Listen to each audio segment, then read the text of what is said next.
দর্শক, দীপ্ত টেলিভিশনের নিয়মিত আয়োজন স্পোর্টস আট অনুষ্ঠানে সবাইকে স্বাগত জানাচ্ছি। আমি ঠিক যে রুমটাতে বসে আছি দেখে মনে হচ্ছে খুব ছোট একটি রুম, কিন্তু এই রুমের মধ্যেই একটা ফেডারেশন পরিচালিত হয়, বাংলাদেশ খোখো ফেডারেশন। এখান থেকেই দেশের প্রত্যেকটা প্রান্তে এই খোখো খেলাটি পরিচালিত হয় এবং এটাই খুব স্বাভাবিক। দেশের অন্যান্য যেই ফেডারেশনগুলো আছে তাদের যেমন বড় বড় রুম আমরা দেখেছি বা আপনাদেরকে দেখিয়েছি, তেমনটা আসলে এইখানে এই জিনিসটা একেবারেই নেই। ছোট একটা রুম থেকেই এই খোখো খেলাটি পরিচালিত হয়ে আসছে বিগত কয়েক বছর ধরে। যদি মোটা দাগে বলি, প্রায় 20 বছরেরও বেশি সময় ধরে এটা হয়ে আসছে। এই ফেডারেশনের শুরু থেকে যিনি আছেন তিনি সহ আরো কয়েকজন কর্মকর্তা এবং একই সঙ্গে যারা এখন এই ফেডারেশনকে দায়িত্ব পালন করছেন অ্যাডহক কমিটির, তাদের সাথে এই ফেডারেশনের শুরু থেকে এখন পর্যন্ত বিভিন্ন বিষয় নিয়ে কথা বলবো, তুলে ধরবো তাদের সুযোগ সুবিধা সহ নানা সমস্যা এবং প্রাপ্তির বিষয়গুলো। আমার ঠিক ঠিক বাইরে আছেন একজন কর্মকর্তা যিনি অ্যাডহক কমিটির সদস্য হিসাবে আছেন এবং তিনি একই সঙ্গে এই এই খোখো ফেডারেশনে একজন খেলোয়াড় ছিলেন, অধিনায়ক ছিলেন। কথা বলবো বায়েজিৎ ভাইয়ের সাথে। বায়েজিৎ ভাই, একদম শুরু থেকে আপনি আছেন, যদি আমি ভুল না হয়। আপনি এখন কর্মকর্তা হয়েছেন, অ্যাডহক কমিটির দায়িত্বে আছেন মেম্বার হিসাবে, অনেক কিছু পরিবর্তন দেখেছেন, কিন্তু আলটিমেটলি রুমটার আসলে কোনো পরিবর্তন হয়নি কেন? ধন্যবাদ। আমাদের এই খোখো খেলাটা 1995 সাল থেকে শুরু হয়। আমরা প্রথম এশিয়ান খোখো খেলতে যাই কলকাতাতে 1996 সালে। এই খোখো ফেডারেশনটা ছিল প্রথমে খোখো অ্যাসোসিয়েশন, পরে সেটা 97 সালে মানিক স্যারের হাত ধরে সেটা খোখো ফেডারেশন হয়। তা ওই সময় আমরা যখন খোখো খেলতাম সেটা শুধু তখন ঢাকা মহানগরীর ভিতরেই ছিল সীমাবদ্ধ। আমরা ঢাকা সিটির ভিতরেই খেলতাম, বিশেষ করে স্কুল খোখোটা সবচেয়ে বেশি হইতো ওই সময়টায়। পরে ওই সময় আস্তে আস্তে ধীরে ধীরে ক্লাব লিগ হচ্ছে, তারপরে স্কুল ন্যাশনাল স্কুল টুর্নামেন্ট হলো, আর ক্লাব এগুলো নিয়ে আর বৈশাখী টুর্নামেন্ট, স্বাধীনতা কাপ এগুলো হইতো। হলে তখন মোটামুটি 2096 থেকে 2010 সাল পর্যন্ত বা 15 সাল পর্যন্ত, মোটামুটি 12 সাল পর্যন্ত খোখো খেলাটা নিয়মিত হতো। মোটামুটি অনেক খেলা হতো, বছরে 5 থেকে 7টা টুর্নামেন্ট হতো, অনেকেই ছিল। কিন্তু এরপরে এসে খেলাগুলো কমে গেছে। যদি বছরে আগের প্রায় 7-8টা টুর্নামেন্ট হতো, এরপরে থেকে এসে 2012 থেকে এই পর্যন্ত বা গত বছর 24 সাল পর্যন্ত খেলা হয়তো বছরে 1টা কি 2টা। এই কারণে এই যে বললেন যে আমাদের রুমটা বড় হয় নাই কেন, আরও সুযোগ সুবিধা সম্পন্ন হয় নাই কেন, যদি খেলাধুলায় না থাকে, খেলাধুলা বা সরগরম খেলোয়াড়দের অংশগ্রহণ যদি এখানে ভিতরে না হয়, তাহলে তো কিন্তু চাহিদা বাড়বে না বড় রুমের। তা আমাদের আগে যারা কর্মকর্তা ছিলেন তারা সেটা ফিল করে নাই। এই যে বললেন যে অনেকগুলো টুর্নামেন্ট হতো বাৎসরিক, তার মানে কি প্রতি বছরই বা প্রতি মাসে একটা এঙ্গেজমেন্ট থাকতো? হ্যাঁ, থাকতো, আগে থাকতো। প্লেয়াররাই তো খেলতেন, জি, আপনারাই তো খেলতেন। তাহলে তারা কেন আসলে এই ফিলটা করে নাই যে আমাদের সুযোগ সুবিধা দিয়ে ভালো তখন আমাদের অনেক করেছে, চেষ্টা করেছে, কিন্তু রুম ছিল না। যোগাযোগ করছে, যেমন এই যে পাশে স্বাধীন বাংলা এই রুমটা আমরা নেওয়ার চেষ্টা করেছিলাম, কিন্তু পাওয়া যায় নাই, দেওয়া হয়নি আমাদের। পরে আমাদেরকে এই রুমটা নিয়ে নিয়মিত পরিচালনা করতে হচ্ছে এখনও। মানে এই খেলাটার আসলে এরকম অবস্থা হয় কেন, যে কেন আমরা আসলে ভালো সুযোগ পেলাম না? ঠিক আছে, কিন্তু যেখানে আমাদের কোনো ইকুইপমেন্টস নাই, তেমন কোনো কিছু নাই, শুধু অংশগ্রহণ করতে পারলে খেলাটা খেলা যায়, হ্যাঁ, বা কিছু ধারণা আসলে এটা হচ্ছে কর্মকর্তাদেরও গাফিলতি বলবো অনেকটা। তারপরে আমরা অনেক চেষ্টা করছি মাঠ চাওয়ার জন্য বা এই রুম যেটা ভাইয়া বললো, কিন্তু আমাদের আসলে দেয়নি। কেন দেয়নি, কি বৃত্তান্তের পেছনে হয়তো লোক আছে বা কোনো কারণে হয়তো আমাদেরকে দিচ্ছে না, বা আমরা এই যে কিছুদিন আগেও অনেক চেষ্টা করছি মাঠটা নেওয়ার জন্য, কিন্তু আমাদের এখনও কোনো সুফল আমরা এই বিষয়ে পাইনি। এবং আমাদের জায়গা, আপনি যেটা বললেন যে আমাদের জায়গাও খুব কম লাগে, বা হেঁটে হেঁটে খেলা যায়, বসে বসে খেলা যায়, কিন্তু জায়গাও কম লাগে। মাঠটাও আমাদের ছোটোর দরকার, কিন্তু আমাদের সেই জিনিসটাও আমরা আজও পাইনি। আগে মাঠ ছিল, কিন্তু হুট করে ওটা কিভাবে বেদখল হয়ে গেল বা দখল করে নিয়েছে কারা, কিন্তু আমরা আমাদের মাঠই পাইলাম না মাঝখান থেকে। এই যে বললেন উনি যে পিছনে কেউ আছেন কিনা বা কারো ইন্ধনে মাঠটা পেলাম না, এরকম কোনো কিছু আছেন কিনা? অনেকদিন ধরে কিন্তু এই ফেডারেশনের দায়িত্বে ছিলেন, ফুটবল ফেডারেশনের একজন সদস্য, হ্যাঁ বেশ নাম করা একজন সদস্য। হ্যাঁ চিনি থাকা সত্ত্বেও কেন আসলে এটার কোনো ভালো বেনিফিট আসেনি? আসলে আপনি যদি খেয়াল করেন পল্টন ময়দানের যে জায়গাটাতে আমাদের খোখোটা নিয়মিত হতো সেই জায়গায় এখন আছে শেখ রাসেল স্কেটিং ক্লাব। সেটা এখন শেখ রাসেলের নামে নাই, শুধু এখন নেই, হ্যাঁ। এখন নেই, কিন্তু আমাদের গত বছর আগস্টের আগ পর্যন্ত কিন্তু সেটাই ছিল। ওরা যখন শেখ রাসেল নাম দিয়েছে তখন রাজনৈতিকভাবেই ওরা ওই জায়গাটা পেয়ে গেছে, কিন্তু আমরা এরকম রাজনৈতিক আশ্রয় নিয়ে কোনো কাজ করিনি। আমরা খেলাধুলা যেভাবে আগায়, যেভাবে আমরা মানে সহজ পথে আগানো যায়, ভালো পথে আগানো যায়, আমরা সেটা চেষ্টা করেছি। আমরা যদি রাজনৈতিক আশ্রয় নিতাম তাহলে হয়তো আমাদেরও এরকম একটা মাঠ থাকতো। আমি 2000 সাল থেকে খোখোর সাথে যুক্ত। 2000 থেকে 2016 সাল পর্যন্ত আমি খোখো খেলেছি। লাস্ট আমি হচ্ছে 2016-তে 12তম South Asian Games, 3rd Asian kho kho খেলে আসছি। আমি এক্স ক্যাপ্টেন ছিলাম বাংলাদেশ মহিলা টিমের। এত বছর খেলার পরেও আমি যেটা দেখেছি আমাদের একটা মাঠ নেই। একটা মাঠ থাকলে আমাদের এখানে ছেলেরা মেয়েরা পর্যাপ্ত প্র্যাকটিসের সুযোগ পেত এবং এই খেলাটা মানুষ চিনতো, দেখে দেখে চিনতো যে এটা কী খেলা হচ্ছে।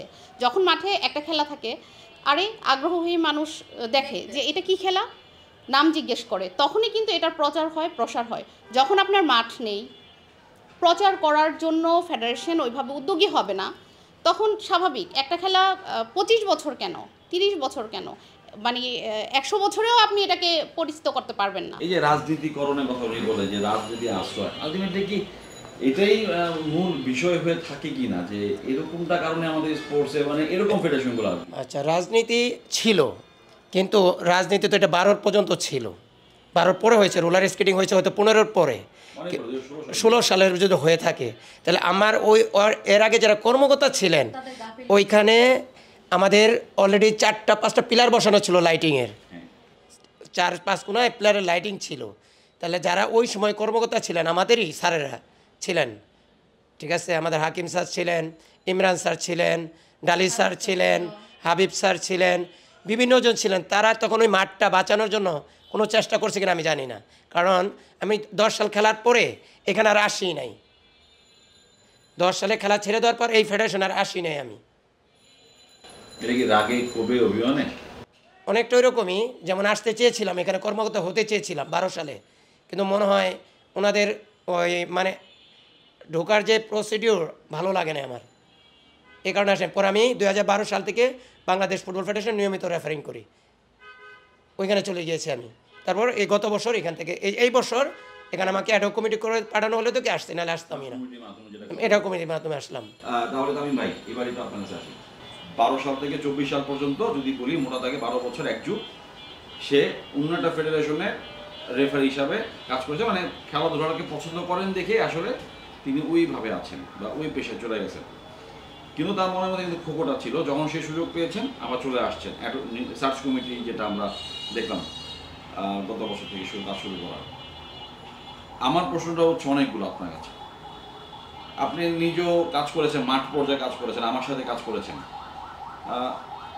আসলে রাজনীতির আবহ কিংবা মনে কষ্টে চলে যাওয়া, এতগুলো ছাড় থাকা সত্ত্বেও কোনো রকমের বেনিফিট না পাওয়া, মানে ন্যূনতম সুযোগ সুবিধার জন্য বেনিফিট আদায় করতে না পারা, এই সবগুলোকে আসলে রাজনীতিকরণটাই আসলে আমাদের স্পোর্টসে যে আছে বা ঘিরে ধরেছে, এটা কি তার প্রমাণ, বাস্তব প্রমাণ কিনা?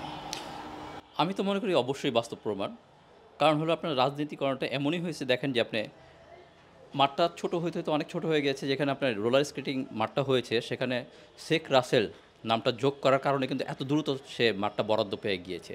অথচ আপনি একটা অন্য মাঠ বা অন্য কোনো কিছু যৌক্তিক দাবি নিয়ে আপনি যান, আপনি কিন্তু মাঠটা পাবেন না। তার আগে কিন্তু আমাদের দাবি ছিল যে আমরা, বাট এই খোখো ফেডারেশনের দাবি ছিল যে খোখো ফেডারেশনকে মাঠটা দেওয়া হোক, এবং তারা কিন্তু সেটা ইউজ করতেছিল, এবং সেখানে পিলারের লাইটের জন্য পিলারও গেঁথেছিল। তো সেগুলো উপড়ে ফেলে তারপর কিন্তু আপনার স্কেটিং আসছে। তো এখানে কিসের প্রভাব? অবশ্যই রাজনীতির প্রভাব। এটা তো আপনার মানে চোখের সামনে জলযন্ত্র প্রমাণ। শুধু নামের প্রভাব না, সেখানে আপনার কর্মকর্তারা রাজনীতির সাথে জড়িত ছিল, তারা সরাসরি যোগাযোগ রাখতো বলেই তারা বেশি সুবিধা পেয়েছে। আর আপনি এখন দেখবেন যে আমাদের দেশে আসলে রাজনীতিটা এমন একটা পর্যায়ে চলে গেছে, সাধারণত ভালো মানুষ যারা আছে, আমি একদম সোজা স্টেট বলতেছি, আমার দৃষ্টিতে আমি যাদেরকে ভালো মনে করি, যারা সত্য কথা বলে, যারা সৎভাবে চলে, তারা কিন্তু সহজে রাজনীতিতে আসতে চায় না। কেন চায় না জানেন? আপনি রাজনীতিতে চলে এখন শর্টকাট চলে আসছে, যে রাজনীতি যদি আপনি করেন, আপনি যদি নেতা হইতে চান, আপনার পিছনে 50 জন লোক থাকবে, তাদেরকে আপনি পালবেন, এবং তাদেরকে যদি পালতে পারেন আপনি, তাহলে আপনার পেশি শক্তি বাড়বে, তখন আপনি নেতা হইতে পারবেন। আর আপনি যদি পেশি শক্তি না থাকে, আপনি নেতা হইতে পারবেন না। আর আপনার ওই 50 জন লোক পালার জন্য বা 100 জন লোক পালার জন্য কী করতে হবে? আপনাকে তার পেছনে টাকা খরচ করতে হবে। সেই টাকাটা আপনি কোত্থেকে দিবেন? নিশ্চয়ই আপনি আপনার পকেটের টাকা বা আপনার কামাইয়ের টাকা দিবেন না। যখন আপনার কাছ থেকে চাঁদার টাকা বা অন্য অবৈধ টাকা আসবে, তখনই আপনি সেই টাকা দিয়ে লোকজন পালবেন এবং তখন আপনি রাজনীতি করবেন। এখন বর্তমানে রাজনীতি এই পরিস্থিতি চলে আসছে, এবং এটার নজির কিন্তু এখন আমরা হারে হারে দেখতেছি। যারা এই দলে থাকে তারা 5 বছর রাজত্ব করে, 5 বছর পর কিন্তু তারা বাসাতেও ঘুমাতে পারে না, তারা চলে যায়। কেন চলে যায়? ওই যে আপনার অবৈধ রাজনীতি, অবৈধ দখল, অবৈধ চাঁদাবাজি করে, এই জন্য ক্ষমতায় থাকে, এই জন্য কিন্তু আর পারে না। যদি সুষ্ঠু রাজনীতি হতো, তাহলে কিন্তু পাশাপাশি থেকে আমরা রাজনীতিটা করতে পারতাম। ওই দল আজকে ক্ষমতা আছে, সেই দল আজকে ক্ষমতা আসুক। অনেক ব্যক্তিত্ব আছেন যারা কিনা রাজনীতির সাথে সরাসরি সম্পর্কিত। আমরা আগে আগের সরকারকে দেখেছি, এই সরকারে যদিওভাবেই তেমন কিছু, এটা তত্ত্বাবধায়ক সরকার, অথবা সামনে নির্বাচনের পরে একটা একটা জনগণ মনোনীত সরকার আসবে হয়তো। সব কিছু মিলে আসলে রাজনীতিতে বা একটা ফেডারেশন চালাতে গেলে তো দেখা যায় যে কোনো না কোনোভাবে রাজনীতির সাপোর্টটা লাগে, কোনো না কোনোভাবে লাগে বা প্রয়োজন হয়ে দাঁড়ায়। এখন আমার প্রশ্নটা হচ্ছে এই জায়গাটার মধ্যে যে এটা কি আসলে আমরা দুর্বলতার সুযোগটা আমরা তাদেরকে দেই, নাকি আসলে আমরা দুর্বল, সাংগঠনিকভাবে আমরা দুর্বল বলে তারা সুযোগটা পায়? হ্যাঁ, আমি আসলে আপনার এই প্রশ্নের সাথে আমি সম্পূর্ণ একমত না যে আপনাকে রাজনৈতিক প্রভাব থাকতেই হবে বা রাজনৈতিক আপনার এই ফেডারেশনগুলোতে রাজনৈতিক ব্যক্তিত্বের দরকার আছে, আমি মনে করি না। স্পোর্টসের সাথে আমি কখনোই রাজনীতিকে জড়াবো না। আপনি যদি স্পোর্টসের উন্নতি করতে চান, তাহলে আপনাকে খেলাধুলা মাঠে রাখতে হবে, খেলোয়াড় তৈরি করতে হবে। আর হলো আপনাকে খেলাধুলা করার জন্য কি লাগবে? টাকা লাগবে। টাকা কোত্থেকে আসবে? আমাদের দেশের সাধারণত একটা নিয়ম আছে যে স্পন্সর থেকে নেই, আমরা গভর্নমেন্টের কাছ থেকে নেই। যেখান থেকেই নেন আপনার টাকা আপনাকে লাগবেই। টাকা দিয়ে আপনাকে টুর্নামেন্ট করতে হবে, মাঠে খেলা রাখতে হবে, তাহলে আপনি খেলাধুলায় উন্নতি করতে পারবেন এবং খেলোয়াড়দেরও কিছু লাভ হবে। আরেকটা খেলোয়াড় কেন খেলবে? আপনি যদি খো খো বলেন বা ফুটবল বলেন, ক্রিকেট বলেন, যে কোনো খেলাই হোক, কেন খেলবে? তার প্রথম চিন্তা হলো যে রাইট, তার এইম থাকবে যে আমি এই খেলাটা খেললে আমাকে গভর্নমেন্ট টাকা দিবে বা ফেডারেশন টাকা দিবে বা আমার ফ্যামিলি সচ্ছলভাবে চলতে পারবে, আমি আর্থিকভাবে সচ্ছল হবো, তখনই তো সেই খেলাটা খেলবে। তা আমরা এমন একটা খেলার কথা বলতেছি যেখানে খো খো খেলা, এই খেলা খেলে আপনার আসলে এই লাভ কী হবে? আমি তো এই খেলা খেলে আমার সংসার চালাতে পারবো না, কিন্তু তারপরে এই খেলাটার পেছনে লাভ আছে। কী লাভ আছে? আপনি যদি বলেন খেলাধুলাকে, যেমন অ্যাথলেটিক্সকে খেলাধুলার জননী বলা হয়, যে অ্যাথলেটিক্স খেললে সব খেলা খেলা যায়, ঠিক তেমনি খো খোকে আপনাকে বলবেন যে জননী না বললেও আপনি খালামণি কিন্তু বলতে পারেন। খোখো কিন্তু অ্যাথলেটিক্স থেকে আলাদা না। আপনি কিন্তু এটাকেই বলবেন যে যে কোনো খেলা খেলতে গেলে আপনাকে খোখোটা পারতেই হবে। খোখোটা যদি আপনি ভালোভাবে পারেন, আপনি যে কোনো খেলা স্মুথলি চালাতে পারেন, কারণ আপনার বডিটা এমন ফ্লেক্সিবল হয়ে যাবে, তখন আপনি মুভ করতে বা করতে কোনো সমস্যা হবে না। কিন্তু আলটিমেটলি প্রশ্নটা যে জায়গা থেকে যাচ্ছে যে আমাদের ফেডারেশনগুলোর কি আসলে কোনো দুর্বলতা আছে কিনা, যে আমরা আসলে বাধ্য হয়ে তাদেরকে নেই? রাজনীতির সারা দেশটাই রাজনীতির সাথে, সবাই সব কিছুর অঙ্গাঙ্গিভাবে জড়িত। রাজনীতি থাকবেই সবার সাথে আমাদের, কিন্তু রাজনীতিকে বুঝতে হবে যে খো খো ফেডারেশনে বা যে কোনো ফেডারেশনে আমরা যাদেরকে এনএসসির মাধ্যমে নিয়োগ দিচ্ছি তারা যোগ্য লোক কিনা। যেমন গত 12 বছরে 2012 থেকে 2024 পর্যন্ত খো খো ফেডারেশনে যিনি সেক্রেটারি ছিলেন, উনি খো খো ফেডারেশনে কিচ্ছু জানে না। উনি খো খো ছিলেন না, উনি ছিলেন ফুটবলের লোক, একটা এই ফুটবল মাঠের গ্রাউন্ডস কমিটির চেয়ারম্যান ছিলেন। তা সেই লোককে রাজনৈতিকভাবে এখানে এসে বসানো হয়েছে, রাজনৈতিকভাবে বসানো, আজকে খোখোর এই অবস্থা। যোগ্য লোক তো বসানো হয় নাই। আচ্ছা, তাহলে আমার প্রশ্ন, আগের সরকার যদিও এটা একটু রাজনৈতিক আলোচনা আসছে, তারপর আমি একটু স্কিপ করার জন্য আমি একবারে শেষ করতে চাচ্ছি এই অংশটা, যে আপনি তাকে উনি খোখো সম্পর্কে আইডিয়া নাই, ওনার ধারণা নাই, কিন্তু উনি রাজনৈতিকভাবে পাওয়ারফুল হয়ে উনি আসছে। আচ্ছা, ঠিক আছে। তাহলে উনি যখন হিসাব বুঝতেন না, তাহলে কেন তখন আপনারা এনএসসি বরাবর এই বিষয়টাকে অবহিত করেন নাই? জি, এটার উত্তর আমি দিচ্ছি। ঠিক এই যে একটু আগে বললেন, এদের সাথে আমাদের যারা এখানে কর্মকর্তা ছিলেন তারা তাদের সাথে মিলে গিয়েছেন। মানে আমার লোভ সামলাইতে পারিনি, আমাদেরও শুধু কর্মকর্তারাও যে ভালো তা বলবো না আমি।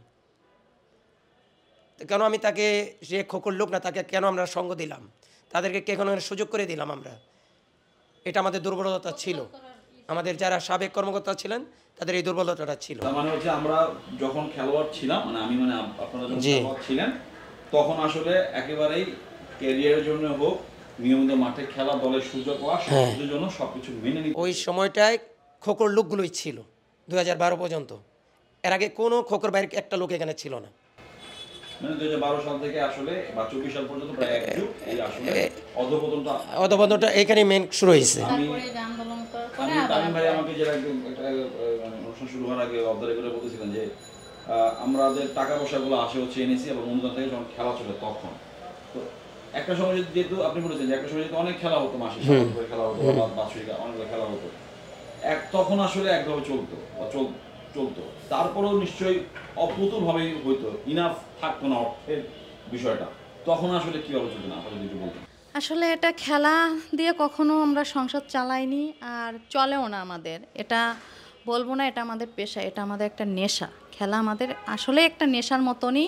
কিন্তু আমরা এই যে এখানে যে অ্যাডহক কমিটির সদস্য হয়েছি, জিজ্ঞাসা করেন অন্যান্য কর্মকর্তাদের কাছে যে আমরা কখনো একটা টাকা বেতন বা কোনো কিছু পাইছি কিনা। কি ভাইয়া, আমরা নিঃস্বার্থভাবে এখানে কাজ করে যাচ্ছি, নিজের টাকা। এই যে আমি এখন আসছি সাতক্ষীরা থেকে, যখনই মিটিং হয় আমি সাতক্ষীরা থেকে আসি, আমি কোনো কনভিন্স পাই না। আমার 3000 টাকা আমার নিজের টাকায় খরচ করে কিন্তু আমি এখানে আসি। তারপরে হচ্ছে আপনার যে কোনো আমাদের সংসার এভাবে, বা আমরা যখন খেলোয়াড় ছিলাম তখনও কিন্তু আমাদের ওইভাবে বেতন দিত না, বা আমরা পাইনি যে সেটা দিয়ে আমরা আপনাদের ফ্যামিলিকে হেল্প করব বা কোনো কিছু, সেটা দিয়েও আমরা কখনো আমাদের ফ্যামিলি চালাইনি। কিন্তু এটা আমাদের একটা নেশা। এই নেশার জন্যই কিন্তু আমরা এই এগিয়ে নিয়ে যেতে পারছি। আর এই নেশা যখন ছিল না মানুষের, মানে আগের কমিটির, তখনই কিন্তু এই ধস নেমে আসে আমাদের খোকোতে। এই 12টা বছরের এই 12টা বছরের আমরা একটু বলি হ্যাঁ এই খেলাটা সম্বন্ধে। আমরা যখন 96-এ কলকাতায় খেলতে যাই, ইন্ডিয়ান প্লেয়াররা বা কোচেস যারা কর্মকর্তা ছিলেন, ছোট ছোট বাচ্চারা প্রাইমারি স্কুলের, যখন 96-এ প্রথম আমরা খেলতে যাই, তা আমাদেরকে একটা দেখলাম ওই সময় ওদের স্কুল খোখো টুর্নামেন্ট হচ্ছে। আমরা বললাম স্যার ওরা এত ছোটো বয়সে এটা তো ওদের ন্যাশনাল গেম, খেলবে না কেন? আমি কই তাহলে স্যার এটার উপকার কি খেললে? কয় শোনো শেষ করতে দেন। না না না ওইটা তো পরে। কই ওই যে ছোটোকাল থেকে যে খোখো খেলতেছে না, ওর যখন শারীরিক ফিটনেসটা আসতেছে, ও এরপর হকি খেলবে, ফুটবল খেলবে, ক্রিকেট খেলবে, ওর কোনো ফিজিক্যাল প্রবলেম হবে না তখন আর।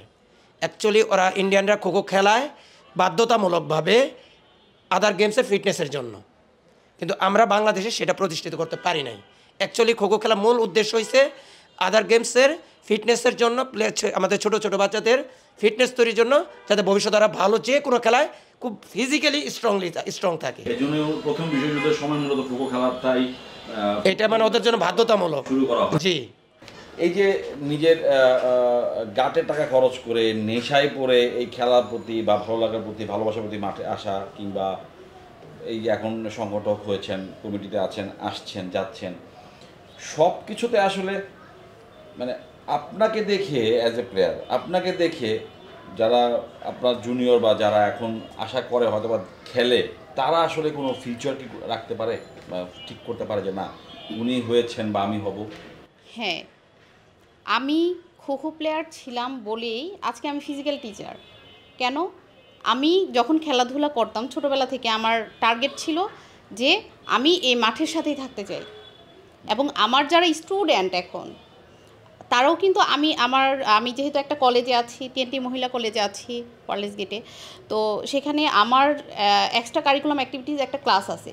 সেই ক্লাসে আমি খোখোটাকে ওদেরকে খোখোটা খেলাই, অন্যান্য গেমসের সাথে সাথে খোখোটাও ওরা প্র্যাকটিস করে। তো ওইখানে আমার মেয়েরা খুবই আগ্রহী যে ম্যাডাম হচ্ছে আমরা এই খেলাটা খেলতে চাই, আমরা মাঠে গিয়ে দেখতে চাই, আপনাদের যখন খেলা হবে আমরা এই করব। এবং আমি যাদের শিখিয়েছি, আমি যখন রামপালে আমাদের হচ্ছে ঢালি স্যার, শ্রদ্ধেয় ঢালি স্যার এই খেলাটা শুরু করেছিল, তো আমরা যখন শিখেছি আমাদের ছোটোদেরকে আবার আমরা শিখিয়েছি। ওইখানে এখন এমন অনেক মেয়ে আছে যারা আমার মতো এরকম এই খেলাটার সাথে এখনও যুক্ত, এবং ওরাও প্র্যাকটিস করাচ্ছে ছোট ছোট মেয়েদেরকে, এবং আমাকে দেখে ওরা এখন ফিজিক্যাল টিচার হতে যাচ্ছে এই খোখোটাকে ভালোবেসে। তার মানে একেবারে যে ফিউচার নাই তা না, ফিউচার আছে, কিন্তু আছে সাংগঠনিক দুর্বলতা, সাংগঠনিক অক্ষমতায় আসলে আমরা পিছিয়ে আছি নাকি? বিষয়টা কি একদম সহজ করে যদি আমি বলি, তাই ভাই আমার কাছে আমার প্রশ্নটা আসলে এই জায়গাটার মধ্যেই, নিজের ছেলেকে বা মেয়েকে নিশ্চয়ই আপনি খোখো খেলোয়াড় বানাবেন না, স্বাভাবিক, অথবা অন্য কিছু বানাবেন না, ক্রিকেটার ফুটবলার বানানোর চেষ্টা করবেন। কিন্তু যখন শারীরিক ফিটনেসের ইস্যুটা আসবে তখন কিন্তু মনে হবে যে আচ্ছা ঠিক আছে, ওর যেই ছোট এজ তাতে আমরা ওকে এখানে রাখি, ফিজিক্যালি ফিট হোক, তারপরে সে তার পছন্দ মতো একটা স্পোর্টসম্যান যদি সে পেশাদার হতে চায়, অথবা মানে জীবনের পেশাদার এই সময়টাতেও এই খেলাটা কাজে লাগিয়ে অর্থ ইনকাম করা যায়, যেমনটা আমার দুই আপা দুই পাশ থেকে বললেন। আমার প্রশ্নটা হচ্ছে এখানে যে এত সুযোগ সুবিধা থাকবা এই খেলা আলটিমেটলি এত কিছু থাকা সত্ত্বেও মানুষকে কেন এটা সম্বন্ধে কোনো সঠিক বোঝানো যায় না? মানে ওনারা হয়তো ওনাদের জায়গা থেকে বোঝাতে পারছেন, গণমাধ্যম কর্মী হিসাবে বলেন কিংবা ফেডারেশনের কর্তা ব্যক্তি বলেন, ফ্যাক্টটা কোথায় ছিল, বাধাটা কোথায় আছে যে আমরা আসলে কেন এটা মাস পিপলের কাছে এটাকে সঠিকভাবে উপস্থাপন করতে পারি না? আসলে দেখেন, আপনি একদম সঠিক প্রশ্ন করেছেন যে আসলে আমরা উপস্থাপনটাই করতে পারতেছি না, যে সাধারণ মানুষকে বোঝানোর দায়িত্বটা কিন্তু আপনার গণমাধ্যমের এবং ফেডারেশনের যৌথ উদ্যোগেই কিন্তু আপনার এটা বোঝা যাবে, এবং এটা যত প্রচার হবে ততই প্রসার হবে। আমরা কিন্তু খোখো নাম ধরে খেলি না, বাট আমরা কিন্তু খোখো সবাই খেলি। এটা আপনি আমাকে প্রশ্ন করেন যে কীভাবে খেলি। আপনি নিশ্চয়ই আপনি দেখবেন যে আমরা শহরে বড় হয়েছি, আমাদের চারপাশে বিল্ডিং অলিগলি আছে, বাট মাঠ ঘাট খুব কম আছে, কিন্তু আমরা অলিতে গলিতে কিন্তু বরফ পানি খেলেছি, লুকোচুরি খেলেছি। তো এই খেলাগুলি কিন্তু খোখোরই অংশ আমি মনে করি, কারণ খোখোর মতোই খেলতে হয়। তো আমরা হয়তো খোখো নাম দিয়ে খেলতেছি না, মাঠে খেলতেছি না, বাট এটাও কিন্তু খোখোর মতোই খেলা যায়। সবচেয়ে বড় জিনিস হলো যে আপনার যেটা বললেন যে ফিজিক্যাল ফিটনেসের জন্য খোখো খেলার চেয়ে মানে ভালো জিনিস আর হতে পারে না। আপনি যে কোনো কিছুই খেলেন, অন্য যে কোনো ইভেন্টেই খেলেন, আপনাকে খোখো খেলাটা যদি জানা থাকে বা আপনি যদি খেলে থাকেন, তাহলে কিন্তু আপনার ওই খেলাটা সহজ হয়ে যায়। যেটা বাইজিৎ ভাই বললো, আমি নিজেও বললাম যে আপনি যাই খেলেন আপনাকে খোখোটা আপনাকে রাখতে হবে। আর যদি আপনি না রাখেন তাহলে কিন্তু আপনার রগে টান লাগবে, আপনার এখানে ব্যথা পাবেন, ওখানে মুচকে যাবে, সেক্ষেত্রে কিন্তু আপনার বড় প্রবলেমও হতে পারে। এই যে রাজনীতিকরণ, এই যে অদক্ষতা, এই সব কিছু থেকে আপনার বাঁচার উপায়টা কি? বাঁচার উপায় একটাই, আপনি রাজনীতি করবেন, আপনার রাজনীতির একটা প্ল্যাটফর্ম আছে। আপনি খেলাধুলা করবেন, আপনার খেলাধুলার একটা প্ল্যাটফর্ম আছে। খেলাধুলাকে রাজনীতির মধ্যে আনবেন না, রাজনীতিকে খেলাধুলার মধ্যে আনবেন না। আমরা সবাই স্বীকার করি, সবাই বলি, কিন্তু আপনি আমার থেকে অনেক সিনিয়র সাংবাদিক, আপনি আমার আগে থেকে কাজ শুরু করেছেন, আমার থেকেও বেশি মানুষের সাথে আপনার কমিউনিকেশন, খুব স্বাভাবিকভাবে তাই হবে। কিন্তু সেই জায়গাটার মধ্যে আসলে আপনি নিজেও জানেন যে কেমন একটা ব্যারিয়ারের মধ্যে আমরা থাকি। আমরা কি আসলে সঠিকভাবে এটাকে আমরা ইউটিলাইজ করতে পারবো? আমি বর্তমান ফুটবল ফেডারেশন বলেন, আমাদের ক্রিকেট বোর্ড বলেন, বা অন্য যে কোনো ফেডারেশন বলেন, যে কোনো কিছু বলেন, আমরা কিন্তু এরকম মানুষ পাই না যে কিনা একেবারে সঠিক স্পোর্টসম্যান। এখানে আসলে আমাদের দুর্বলতা থেকে আসলে ফেডারেশনের দুর্বলতা, মানে ওই মানুষটা না থাকলে আমরা ভালো টাকা পাবো না, আমরা অর্থনৈতিক থেকে বা স্পন্সর আসবে না, তাকে চিনে না, তার একটা ফোন করলে আমার কাজ হবে, সেই জায়গাটা আসলে আমাদের খুঁজে না। এরকম কিছুটা এরকম কোনো বিষয় না, এরকম কোনো বিষয় না। এই জন্য যে ধরেন আপনি যে এই বললেন যে অমুক লোক ফোন করলে টাকা পাবো, অমুক লোক ফোন করলে টাকা পাবো না, ঠিক আছে, আমি টাকা আমার দরকার নাই। আমার আগের জেনারেশন থেকে ক্রিকেট এখন লক্ষ লক্ষ কোটি টাকা, এক একটা প্লেয়ার কোটি টাকাও কামাইতেছে, কিন্তু আমাদের আগের জেনারেশনে দেখেন যে লিপু ভাইরা, আকরাম ভাইরা, তারা কিন্তু একটা ডাব কিনে খাওয়ার মতো তারা পয়সা পেত না। হ্যাঁ, তো তারা কি খেলে নাই? তারাই তো আমাদেরকে পথ দেখিয়ে গেছে, আজকে ওয়ার্ল্ড কাপে খেলে। হ্যাঁ, তো এই বিষয়গুলো শুধু টাকা দিয়েই কিন্তু হয় না, আপনাকে আন্তরিকতা থাকতে হবে, দেশপ্রেম থাকতে হবে, আর সবার আগে যেটা বললেন যে যোগ্য আপনার কর্মকর্তা থাকতে হবে, যোগ্য কর্মকর্তা থাকতে হবে, এবং তাদেরকে স্পোর্টস লাভার হতে হবে, সত্যিকারের স্পোর্টস লাভার, যেটা আমরা কখনোই ছিলাম না, এখনও নাই, ভবিষ্যতে হবে কিনা আমি সেটা জানি না। আমি বারবার একটা জিনিস বলে যাই, আপনারা কথায় কথায় উন্নত বিশ্বের তুলনা করেন, তো উন্নত বিশ্বের তুলনা করেন, সব কিছু করেন না কেন? করলে আপনি সব কিছু করবেন, একটা নেবেন আরেকটা নেবেন না, আপনার সুবিধা মতো কথা বলবেন, তাহলে তো হবে না। আপনি উন্নত বিশ্বে আছে সর্বোচ্চ পর্যায়ে 2 বারে বেশি ক্ষমতা থাকবে না। আপনি দেখেন লিবারেশনের পর থেকে যতগুলো ফেডারেশন আছে, সবগুলো ফেডারেশন যারা দায়িত্বে আছে ম্যাক্সিমাম 30 বছর 35 বছর হয়ে গেছে, তারা কিন্তু চেয়ার ছাড়তেছে না। তো একটা লোক কেন 35 বছর থাকবে? আমাদের ঠিক পাশেই, আমাদের আশেপাশে এখানে হ্যান্ডবল আছে, এখানে আরো অনেকগুলো ফেডারেশন আছে, যে আমরা শুরুতে দেখে আসছি প্রায় 18 বছর 20 বছর ধরে তারা আছে। উশু ফেডারেশনের চলে যাওয়ার পরে আবার নানান রকমের প্রশ্ন করে। কয়েকদিন আগে একটা নতুন ফেডারেশনের সঙ্গে জেনেছি যে আগে কমিটি যিনি ছিলেন তিনি আমাদেরই একজন সাংবাদিক ভাই, তিনি কিনা নতুন যে কমিটি আছে তাদেরকে তাদের যে ব্যাংক অ্যাকাউন্ট সেটাও বুঝাই দেওয়া যায়নি, এবং আরেকটা ফেডারেশন দেখলাম যে মাত্র 400 টাকা ব্যাংকে জমা রেখে চলে গেছে। আপনি আমাদের ভালো জানেন এই কথাগুলা, কিন্তু আমার কথাটা হচ্ছে এখানে যে এত কিছু যে হচ্ছে, খোখোতে আমরা এশিয়ান গেমস খেলেছি, আমরা ওয়ার্ল্ড কাপ খেলেছি, আলটিমেটলি আমরা কিন্তু ইন্টারন্যাশনাল লেভেলে অংশ নিচ্ছি। এত বাধার পরও, এত সমস্যার পর এগুলোকে আমরা মানুষকে বুঝতেও দিচ্ছি না, জানতেও দিচ্ছি না, কিন্তু আলটিমেটলি আমরা কিন্তু এগিয়ে যাচ্ছি। তো এই যে নীরবে এগিয়ে যাওয়া, এই নীরবে এগিয়ে যাওয়ার পর আলটিমেটলি আমরা কোথায় আমাদের আসলে বাধাটা এখন পর্যন্ত আছে, যেটা কিনা আমরা ওভারটেক করতে পারলে আমাদের এই যাওয়াটা স্মুথ হবে, আরও কন্টিনিউটি বাড়বে। সর্বপ্রথম আমাদের যোগ্য লোক এখানে নিয়ে আসতে হবে। যেমন আগে যারা সাবেক কর্মকর্তা, যারা দীর্ঘদিন ছিলেন বা তো বয়সের ভারে হয়ে গেছে, তাদেরকে এখন রিপ্লেস করতে হবে। যারা সাবেক কর্মকর্তা ছিলেন, যারা সাবেক খেলোয়াড় ছিলেন, তাদেরকে এখন নিয়ে আসতে হবে এখানে। ঠিক আছে, সাবেক খেলোয়াড় নিয়ে আসতে হবে। যারা ক্লাব কর্মকর্তা ছিল, ক্লাবের কর্মকর্তা ভালো যারা দক্ষ, তাদেরকে সুযোগ দিতে হবে। এখানে এসে যদি একটা দীর্ঘমেয়াদী পরিকল্পনা করে সাথে যদি ভালো ফান্ডের ব্যবস্থা করা যায়, ফান্ড ছাড়া ফেডারেশন চলবে না। এই যে ফান্ডের কথা বলেন, একটা টুর্নামেন্ট করা, সেটা ঘরোয়া হোক, ইন্টারন্যাশনাল লেভেলে তো একটু আলাদা থাকি, ঘরোয়া হোক এবং সেটা নিয়মিত। ধরেন আমি মাসে 2টা টুর্নামেন্ট করলাম, যে কোনো নাম দিয়ে 2টা টুর্নামেন্ট করলাম। আমার এখানে আমার ছেলে মেয়ে 2টা ক্যাটাগরি করলাম, আমি 2টা ইভেন্টই করলাম। আমার প্রশ্ন হচ্ছে যে কি পরিমাণ অর্থের সঠিক, মানে যদি অ্যাপ্রোপ্রিয়েট ইউজ করা হয়, অপ্রয়োজনীয় খরচ না করা হয়, সঠিক ব্যবহার করলে কি পরিমাণ অর্থ আমার এখানে লাগবে? যদি আমরা দীর্ঘমেয়াদে সুযোগ পাই, তাহলে আমরা বছরে অলরেডি আমি 7টা টুর্নামেন্ট পরিচালনা অলরেডি আমি প্ল্যান করেছি। যদি সেই 7টা টুর্নামেন্ট পরিচালনা করতে যাই এবং অফিসিয়াল প্রশাসনিক খরচ সহ মিনিমাম আমাদের বছরে 1 কোটি টাকার মতো প্রয়োজন। বছরে ইন্টারন্যাশনাল ম্যাচগুলো সহ মোটামুটি 1 কোটি টাকা যদি আমরা পাই, তাহলে মনে করেন প্রতি বছর এই খোখোটা আগামী 5 বছর পরে, আমরা তো আগে রানার্স আপ হইতাম, ইন্ডিয়ার সাথে আমরা চ্যাম্পিয়ন হইতো, নিয়মিত আমরা রানার্স আপ হইতাম 2023 পর্যন্ত রেগুলার। কিন্তু গত ওয়ার্ল্ড কাপে আমাদের টিমটা 5ম না 8ম হয়েছে, আমি জানি না, ঠিক আছে, যেটা খুবই দুঃখজনক কথা, ডাউন হয়ে গিয়েছে। আর ওইখানে আমাদের মেইন টিমটাকে পাঠানো হয় নাই, আমাদেরকে সি দলকে পাঠানো হয়েছে, সি দল। এবার আমরা যে ন্যাশনাল করলাম গত মাস, সেখানে ওই টিমটার যারা ছিলেন, যারা যেতে পারে নাই তারা চ্যাম্পিয়ন হয়েছে, আনসার দল। এবং ওই বিশ্বকাপের একটা প্লেয়ারও ওই আনসার দলে নাই। তাহলে কিভাবে নেপালের সাথে আমরা হেরেছি, অথচ এই নেপাল সেকেন্ড হয়েছে, যারা আমাদের সাথে সব নিয়মিত হারতো ইনিংস ব্যবধানে। এখন আমাদের সেকেন্ড পজিশনটা ছেড়ে দিতে হয়েছে। আমরা প্ল্যান করতেছি আবার সেই আগের জায়গায় ফিরে যাবো ইনশাল্লাহ। তো আমাদের আসলে যেটা দরকার, যেটা বলছিলাম যে উন্নত বিশ্বের উদাহরণ দেন, তো আপনারা ফেডারেশনের শুধু একটা নিয়ম করেন যে যেই প্রেসিডেন্ট হবে, যারা ক্ষমতায় থাকবে, প্রেসিডেন্ট সেক্রেটারি, আর 2 বছর মেয়াদে থাকবে। 2 বছর মেয়াদে হলে সে ভালো কাজ করলে পরের 2 বছর, 4 বছর পরে তার বাধ্যতামূলক তাকে সরে যেতে হবে, আরেকজন আসবে।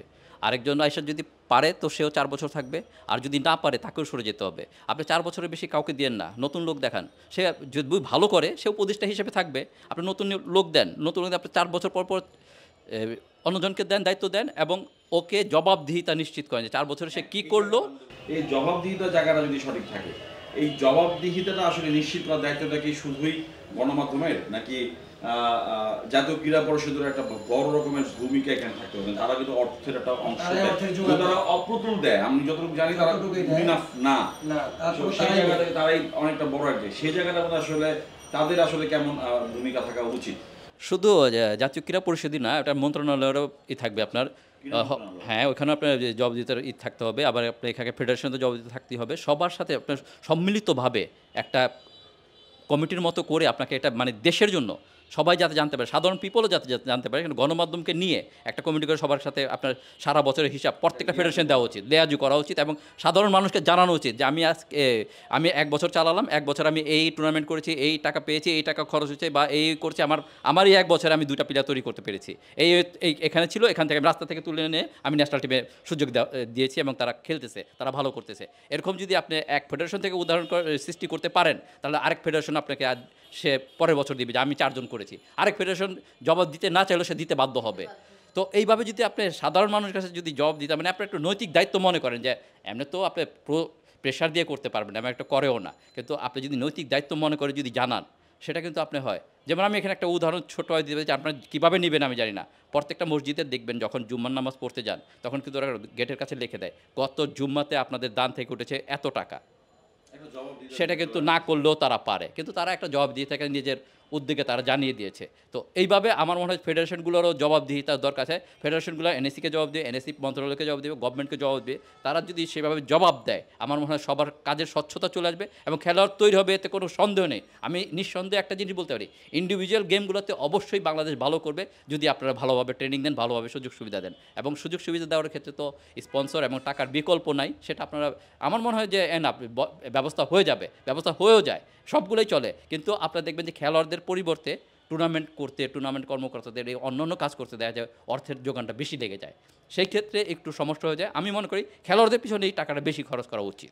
ভবিষ্যৎ নিয়ে আমাদের যে পরিকল্পনা as a player, x player, আপনারা তিনজনই এক্স প্লেয়ার, ক্যাপ্টেনও, আপনাদের মধ্য থেকে কি মনে হয় যে আমাদের আসলে কোনটাকে এই মুহূর্তে, যেহেতু আমরা একটা নতুন কমিটি, আপনারা নতুন কমিটি পেয়েছেন, নতুন একটা পরিবেশ পেয়েছে যেখানে রাজনীতি অনেকটাই কম বা নাই বলা চলে, তো এইটা তো আসলে সবসময় থাকবে না, এক সময় তো নয় সময় একটা জনগণ নির্ধারিত একটা সরকার আসবেই। ঠিক সেখানে আসার পরও তাদেরকে সঠিকভাবে সেখান থেকে একটা আপনাদের একটা আপনারা প্রেসিডেন্ট পাবেন, সাধারণ সম্পাদক পাবেন, আপনাদের গার্ডিয়ান পাবেন, কিন্তু তখন থেকে যদি চিন্তা করেন বা এখনকার সময় যদি চিন্তা করেন যে কোনটাকে আসলে মূল ফোকাস করে আপনাদের থাকা উচিত, রাখা উচিত। আমাদের এখন সবচাইতে প্রথম যে বিষয়টাকে টার্গেট করতে হবে যে প্রতি বছর আমাদের বেশি বেশি খেলা চালাতে হবে, এটা হচ্ছে মূল টার্গেট। এবং আমরা সেই হিসেবেই কিন্তু কর্মপরিকল্পনা করেছি। আমাদের আগামী 1 বছর কি হবে, আমাদের ইতিমধ্যে আমরা এই কমিটিতে এসেছি কিন্তু খুব অল্প সময়, আমরা অলরেডি 2টা টুর্নামেন্ট শেষ করে ফেলছি, স্কুল খো করেছি, জাতীয় লীগ করেছি এবং সামনে আমরা হচ্ছে ক্লাব খো করব। আমরা যদি সামনে আরও সুযোগ পাই, সময় পাই, তাহলে আমরা হচ্ছে আরও খেলা চালানোর চিন্তা ভাবনা করেছি। তবে আরেকটা বিষয় কি, ওই যেটা বললেন যে হচ্ছে প্রত্যেকটা খেলার জন্যই কিন্তু অর্থের প্রয়োজন, পরিচালনা করার জন্য অর্থটা আসবে কিভাবে? ক্রীড়া পরিদপ্তর কিংবা হচ্ছে মানে যারা কর্তা ব্যক্তি আছে তারা যদি এইভাবে নির্ধারণ করে দেয়, যেমন এখন যেই খেলাটা বেশি জনপ্রিয়, ধরেন ফুটবল কিংবা ক্রিকেট, অন্যান্য স্পন্সররা কি করবে সেদিকে যেতে চায়, কিন্তু এইটা না করে যদি কর্তা ব্যক্তিরা নির্ধারণ করে দেয় যে এই ফেডারেশনকে প্রতি বছর তোমাকে এই পরিমাণ অ্যামাউন্ট দিতে হবে এবং এই ফেডারেশনকে এরকম করে ভাগ করে যদি প্রত্যেকটা ফেডারেশনকে দেওয়া হয় এবং ফেডারেশনের কর্তা ব্যক্তি যারা আছে তাদের, আমি যেটা শুনেছি পূর্বে যারা কমিটিতে ছিলেন তারা মাসিক ভাতা হিসেবে একটা আর্থিক সুযোগ সুবিধা নিতেন বা যাতায়াত ভাড়া নিতেন, বিভিন্নভাবে তারা সুযোগ সুবিধা গ্রহণ করতেন, যেটা আমরা করছি না। আমরা যারা সদস্য আছি, যত দূরেই বাসা হোক না কেন, আমরা কিন্তু সবাই নিজের খরচে এখানে আসছি। কেন আমরা ফেডারেশন থেকে কোনো সুযোগ সুবিধা নিচ্ছি না?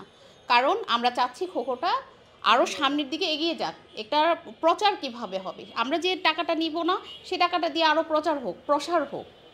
এখন এটাই হচ্ছে আমাদের মূল লক্ষ্য আর কি। আপনারা অ্যাডহক কমিটি দায়িত্বে আসলেন, 2 মাসের মাথায় হচ্ছে 2টা টুর্নামেন্ট করে ফেললেন, সামনে একটা করার প্রিপারেশন নিচ্ছেন। আপনাদের যে আগ্রহটা, সেই আগ্রহটা কেন যারা নির্বাচিত কমিটি হয় কিংবা সরকার প্রদত্ত কমিটি হয় তাদের তো একটা দায়িত্ব থাকে, তাদের দায়িত্বটা আরো বেশি, আপনারা তো খুব অল্প সময়ের জন্য নিশ্চয়ই আসছেন, তো আপনারা যখন এটা সাকসেস করে ফেলতে পারেন বা করার চেষ্টা করেন, তারা কেন পারে না? আমাদের অ্যাডহক কমিটিতে আমরা যারা আছি, আমরা অধিকাংশ হচ্ছি প্রাক্তন খেলোয়াড় এবং মাঠের খেলোয়াড়। হ্যাঁ, আমরা প্রাক্তন খেলোয়াড় প্লাস হচ্ছে আমরা এই খেলাটাকে প্রচণ্ড ভালোবাসি এবং এখানে যারা আছি প্রাক্তন খেলোয়াড় অধিকাংশ ছিলাম হচ্ছে অধিনায়ক। আমরা কিন্তু ভালোবেসে এই খেলাটাকে গ্রহণ করেছি এবং এটার প্রচার প্রসারে আমরা কাজ করছি। এজন্য আমরা কাজ দেখানোর জন্য কিন্তু না। কিন্তু যারা পূর্বের কমিটিতে ছিলেন তারা কিন্তু নিজেদের আখের গোছানোর চিন্তা করেছেন। যদি সেটা না করতেন তাহলে কিন্তু তারা প্রচারের চেষ্টা করতেন। এত বছর থাকার পরেও তারা হচ্ছে 2012 সালের পর থেকে এ পর্যন্ত মাত্র 2টা জাতীয় লীগ করেছে। এটা তো 12 বছরে তো 2টা জাতীয় লীগ করার কথা না। প্রত্যেকটা ফেডারেশন কিন্তু বছরে একবার করে একটা জাতীয় লীগ করছে। তাহলে আমাদের 12টা হওয়ার কথা ছিল, 2টা হওয়ার কথা ছিল না। ওনারা করছে 6ষ্ঠ আর 7ম, এর আগে 5টা ছিল। আমরা এসে এবার 8মটা করেছি। যেটা অ্যাকচুয়ালি ইয়ার প্ল্যানে যেটা সেটা আমরা বাস্তবায়ন করার চেষ্টা করছি। 1 বছর থাকি আর 6 মাস থাকি, যত দিনই থাকি আমরা 1 বছরের প্ল্যান করেছি, সেটা অলরেডি 2টা ডান। এই গত চ্যাম্পিয়নশিপে আমাদের এই মেয়ে সাবেক খেলোয়াড় আর ছেলে সাবেক খেলোয়াড়রা মিলে খুব সুন্দরভাবে গত চ্যাম্পিয়নশিপটা আমরা শেষ করেছি। শুধু সিনিয়ররা আমাদেরকে একটু উপর থেকে হেল্প করেছেন, স্পন্সর আর এই সাংগঠনিক কিছু পরামর্শ দিয়ে, কিন্তু বাকি কাজ আমরা সমস্ত নিজেরা করছি। এই 13-14 জন মিলে। এই সাবেক খেলোয়াড়দের ভিতরে অনেকেই আবার আমরা ফিজিক্যাল টিচার। তারপর আমাদের জন্য সহজ হয়েছে সে সাংগঠনিক কাজটা কীভাবে করতে আমরা জানি। আমি আপনাকে আসলে চিনি হচ্ছেন আমার সহকর্মী হিসাবেই, সিনিয়র সহকর্মী হিসাবে। আপনার কাছে আলটিমেটলি জানতে চাবো যে শুধু খোকো না, খোকোর মতো আরও যারা আছে সুযোগ পাচ্ছে না, ভালো করছে না, কিছু কিছু ফেডারেশন আছে কোনো কার্যক্রমই করে নেই, আপনি জানেন একেবারেই করেনি, অথচ জাতীয় ক্রীড়া পরিষদ থেকে অনেক টাকা নিয়েছে এবং অনেকে আবার টাকাটা ফেরত দিতে গিয়েও দিতে পারেনি, অনেক বিষয় আছে। আপনার কাছে কি মনে হয় যে আলটিমেটলি খোকোটাকে কিংবা আরও এই ধরনের যেসব ফেডারেশনগুলো আছে তাদের আসলে এই যে এখন একটা পরিবর্তনের জোয়ার এবং সেই পরিবর্তনটাকে নিয়ে নতুন করে স্বপ্নে আগে যাওয়া উচিত, যাওয়ার একটা সুযোগ কী করা উচিত এবং এই কন্টিনিউটিটা করা কী করলে ভালো হয়, যেটা খেলোয়াড়দের মানে আলটিমেটলি সব তো খেলোয়াড়দেরকে নিয়ে, খেলোয়াড়দের স্বার্থেই তো, তাই তো বিষয়টা, তাদের কিন্তু আসলে কী করা উচিত? আসলে আপনি যে প্রশ্নটা করেছেন খুব গুরুত্বপূর্ণ কোশ্চেন, এবং আমি এটার উত্তরটা দিচ্ছি। প্রথমে আগে খোখোর বিষয়টাই বলি যে খোখো একটা আপনার এই যে ছোট ফেডারেশন মানে অপরিচিত, বাংলাদেশে অত পরিচিত না, এবং এটাকে তুলে ধরার জন্য কিন্তু মিডিয়ার ব্যাপক কার্যক্রম লাগবে। এবং আমি কিন্তু এই কমিটিতে আপনার অ্যাডহক কমিটিতে যুক্ত হওয়ার পর থেকে আমি কিন্তু কাজ করে যাচ্ছি, আমি সবার সাথে তাল মিলেই কাজ করতেছি। এবং আমাদের এইবারেই কিন্তু আমাদের 8ম জাতীয় খোখোর চ্যাম্পিয়নশিপের খেলাটা ছেলেদের এবং মেয়েদের 2টা খেলাই কিন্তু আমরা সরাসরি একটা টিভিতে প্রচার করেছি, সেটা হলো এনিগমা মাল্টিমিডিয়া টিভিতে। তো সেটা হলো আপনার ইউটিউব ফেসবুক ভিত্তিক টিভি। তো আমি আশা করি যে সেখান থেকেও আমাদের এই দর্শকরা জানতে পারে যে খেলার সম্পর্কে এবং খেলাটা দেখতে পেরেছে এবং কিছুটা হলেও যে খেলাটা সম্পর্কে আগ্রহী হবে। তো এইভাবে যদি আমরা খেলাটাকে এবং বিভিন্ন আপনার গণমাধ্যমে ব্যাপকভাবে পরিচিতি দেওয়ার চেষ্টা করেছি এবং নিউজ করার চেষ্টা করেছি যাতে খেলাটা সম্পর্কে জানে, তো যে যত জানবে তখনই এটার প্রতি আগ্রহী হবে। পাশাপাশি এটার প্রাইজ মানিটাও বাড়াতে হবে, প্রাইজ মানিটা একটা মানে আগ্রহের কেন্দ্রবিন্দুতে থাকে যে কোনো খেলোয়াড়েরই। আর আপনি যেটা বললেন যে খেলাধুলার কীভাবে উন্নতি করা যায়, খেলাধুলা হ্যাঁ মানে শুধু খোখো না, প্রত্যেকটা ফেডারেশনে আমি মনে করি এটা মানে এই উন্নতি করাটা একদম ইজি। কীভাবে ইজি? আপনার ব্যক্তিগত কিছু ইভেন্ট আছে, অ্যাথলেটিক্স, সাঁতার, টেবিল টেনিস, আপনার আর্চারি, স্কোয়াশ, ফেন্সিং, এই ধরনের যে আপনার খেলাগুলো আছে যেটা আপনার ইন্ডিভিজুয়াল খেলতে হয়, এই ধরনের ইন্ডিভিজুয়াল খেলাগুলোকে যেই ফেডারেশনগুলো আছে তাদেরকে আপনার ফেডারেশনের সভাপতি এবং সেক্রেটারিকে মন্ত্রণালয় থেকে দায়িত্ব দিতে হবে যে আপনি সভাপতি, আপনি 2 জন প্লেয়ারের সারা বছরের দায়িত্ব নেবেন, খরচ দিবেন, আপনি সেক্রেটারি, আপনি মিনিমাম 1 জনের দায়িত্ব নেবেন। এই 3টা প্লেয়ারকে আপনি বছর ভরে আপনারা করবেন, তদারকি করবেন, তাদের দায়িত্ব খরচ দিবেন, তাদের স্পন্সর হবেন, ব্যক্তিগত স্পন্সর যদি হন তারা কী করলো তাদের রেজাল্ট আপনি দেবেন, আপনার পুরো ফেডারেশনের রেজাল্ট কী সেটাও আপনি আমাদেরকে দিবেন। আর যদি কোনো সভাপতি বা সেক্রেটারি যদি বলে যে না আমি পারবো না বা আমি দায়িত্ব নেব না, তাহলে আমার মনে হয় সেই সভাপতি বা সেই সেক্রেটারি সেই ফেডারেশনে থাকার কোনো দরকারও নয়, যোগ্যতাও নয়। আমি ব্যক্তিগত মনে করি একটা ফেডারেশন সভাপতির সেই যোগ্যতা আছে যে 100 জন লোককে সে চালাতে পারবে, সেখানে একটা খেলোয়াড়কে চালাতে পারবে। হ্যাঁ, তো আমার মনে হয় যে এইগুলো যদি কিছু বাধ্যতামূলকভাবে করে দেওয়া যায় এবং ব্যক্তিগত রেজাল্টগুলা মনিটরিং করে তার পারফরমেন্স কত ছিল, কত হইলো, কী হইলো, এগুলো যদি জানানো যায় ধীরে ধীরে আপনার উন্নতি হবে। আর তা না হলে আপনি ওই যে আন্তর্জাতিক টুর্নামেন্টে যে আপনি অংশ নেবেন কোনো ফলই পাবেন না। তাদের রেজাল্ট কী সেটা জানতে হবে, আমার রেজাল্টটা কী সেটাও জানতে হবে, নাহলে আপনার বিদেশ সফর করে মার্কেটিং করে কোনো লাভ নেই, আপনাকে কোনো দিন আপনার পদক আসবে না।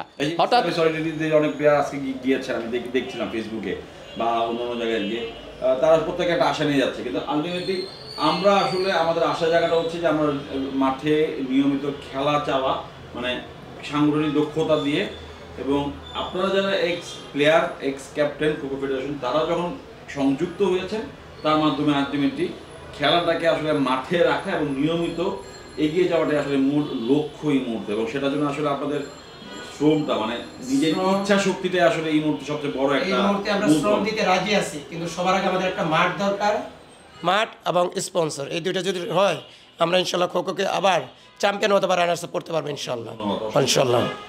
দর্শক শুনছিলেন যে একটা মাঠের বিষয় এবং একই সঙ্গে হচ্ছে অর্থের একটা বড় রকমের অভাব রয়েছে এই খোখো ফেডারেশনে। এই বিষয়টি বা এই গল্পটি আসলে অনেক ফেডারেশনই করে থাকে, কিন্তু এমন কিছু ব্যক্তিদেরকে নিয়ে আজকে দীপ্ত টেলিভিশনে স্পোর্টস আট অনুষ্ঠানে হাজির হয়েছি যারা এই ফেডারেশনেরই সাবেক খেলোয়াড়, সাবেক অধিনায়ক।